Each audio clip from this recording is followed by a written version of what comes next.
네, 안녕하세요. 현대차를 보죠. 현대차가 고점에서부터 반토막 났습니다. 사람들이 대응을 할 수 없는 부분이 무엇이냐면 주가가 이런 식으로 쭉 빠지잖아요. 지금 최근에 모든 종목들이 다 그랬는데 이런 식으로 빠지면 대응을 못해요. 그러니까 이게 옆으로 좀 가면서 좀 불안감을 주면 사람들이 던지고 뭐 그런 그림은 나오는데 이게 한 번에 쭉 빠지면 사람들이 손 쓸거나 대응을 하지 못하기 때문에 손실을 그대로 다 받은 상태라고 볼 수가 있습니다. 그렇다면 앞으로 이렇게 다시 오르게 되면 이런 부분에서 이제 원금에 왔으니까 이제 국내 시장에 대한 지금 불신이 많이 쌓였잖아요. 그래서 이런 부분에 대해서 이제 매도를 또 한단 말이죠. 그러니까 지금 현대차는 손절하는 사람들이 생각보다 많지 않고 죄다 여기서 물렸다. 정말 많은 사람들이 물렸다. 이게 아무리 평단을 낮추고 물을 탔다 할지라도 제 생각에는 60만 원 위에 매물이 굉장히 많은 것 같아 보여요. 거래도 여기서 가장 많으니까요. 그래서 이게 엄청난 재앙이라고 사실 볼 수가 있습니다. 현대차가 우리나라 개인 투자자들이 상승장에 참여하면서 정말 많이 샀던 종목 중에 하나예요. 그러니까 5손가락 안에 꼽는단 말이에요. 그 말은 수많은 사람들이 여기 다 물렸거나 손절을 했거나 그런 상황이란 말이죠. 자, 그렇다면 주식이라는 건 매물대 싸움이잖아요. 재료가 또 필요하기도 해요. 근데 이 매물대 싸움이라는 게 뭐냐면 세력들이 가지고 있는 물량이 많으면 지네가 올리겠죠. 그리고 고점에서 이 물량을 받아주길 바라겠죠. 그런데 지금은 현대차가 그 반대, 개인들의 매물이 더 많고 세력들은 지금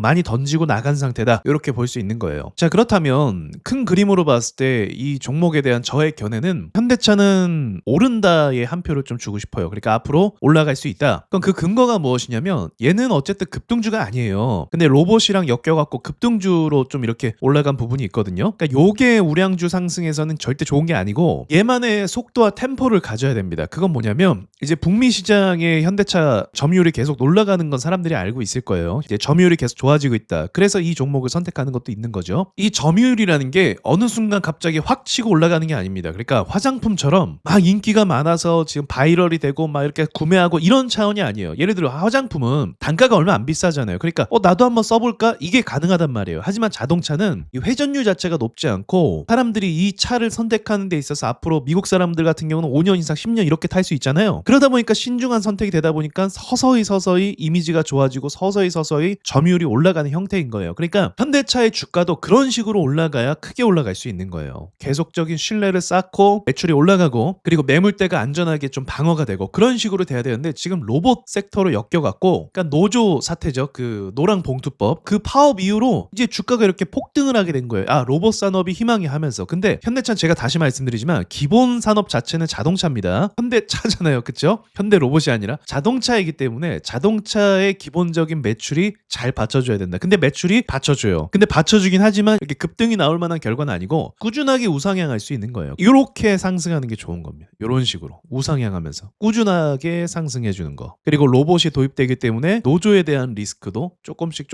벗어나게 되겠죠. 제가 봤을 땐 결국은 그럴 거라고 봐요. 그러니까 이런 추세나 상승으로 봤을 때는 지금의 가격이 상당히 저점이라고도 볼 수 있는 거예요. 가치적인 측면으로 봤을 때. 그래서 이 기류 플러스 이제 로봇에 대한 기대감이 같이 반영을 하면서 조금 더 이제 튀어오를 수 있는 그런 여지가 있겠죠. 그래서 이 종합적인 재료나 이 회사의 가치가 제가 판단했을 때는 굉장히 좋아요. 미래지향적이고 우량주답게 성장하고 있고 차근차근 정도를 밟고 있고 그리고 로봇 섹터라는 강력한 호재가 또 앞에 남아있다라고 볼 수가 있는 거죠. 그래서 현대차를 보시는 분들은 이거는 진짜 장기적으로 보셔야 돼요. 아니, 우리나라 대표 종목인데 장기 투자가 맞는 거죠. 단기적으로 막 지금 오르고 근데 최근에 그렇기 때문에 기대감이 있지만 그런 관점으로 보는 주식이 절대 아닙니다. 그러다가 이런 관점이 있는 상태에서 로봇 흐름에 또 올라타서 급등하면 그건 또 고마운 거예요. 좋은 거죠, 그냥. 그래서 그거는 이제 보너스로 생각하고 이 종목 자체의 본질, 현대차, 북미 시장에서 이 점유율 올라가는 거 이런 것에 기대하는 게 제가 봤을 때 더 안정적인 매매가 돼요. 로봇에 기대하면 로봇이 또 어때요? 매출이 안 나와요, 로봇 같은 경우는. 앞으로도 언제 나올 거냐라고 하면 2030년 이야기하고 있습니다. 그러니까 아무리 땡겨도 이제 돈을 벌긴 하겠지만 그게 갑자기 막 로봇으로 다 바꾸고 그럴 수가 없단 말이에요. 사람들이 고용이 된 상태고 그 사람들을 정리해 나가는 시간이 필요할 것이고 차츰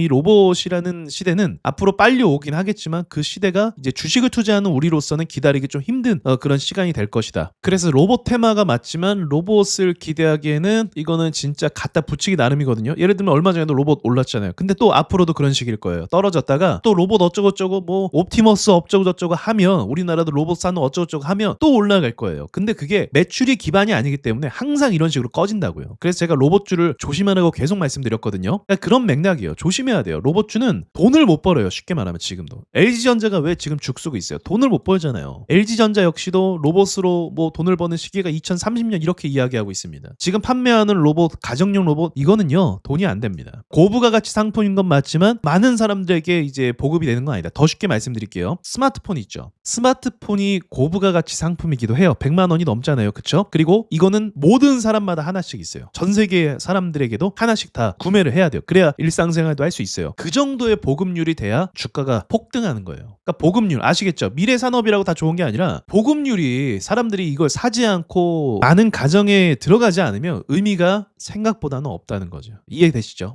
그 정도의 시장이 형성되기까지는 시간이 필연적으로 걸려서 현대차는 자동차로 보셔라. 근데 그 가치가 좋다. 멀리 보시라. 그렇게 좀 말씀드릴 수 있을 것 같아요. 당장도 좀 어느 정도 올라갈 것 같긴 해요. 시장이 워낙 폭락했으니까. 근데 거기에 굴하지 말고 좀 길게 한번 보는 것도 어떨까라고 좀 제안을 드리고 싶긴 해요. 여러분의 판단이긴 하겠죠. 저는 현대차도 이후에 다시 한번 매수할 생각은 있습니다. 아직 저도 다른 종목들을 많이 갖고 있기 때문에 정리하면 좀 사고 싶은 마음이 있어요. 여기까지 말씀드리고 마칠게요.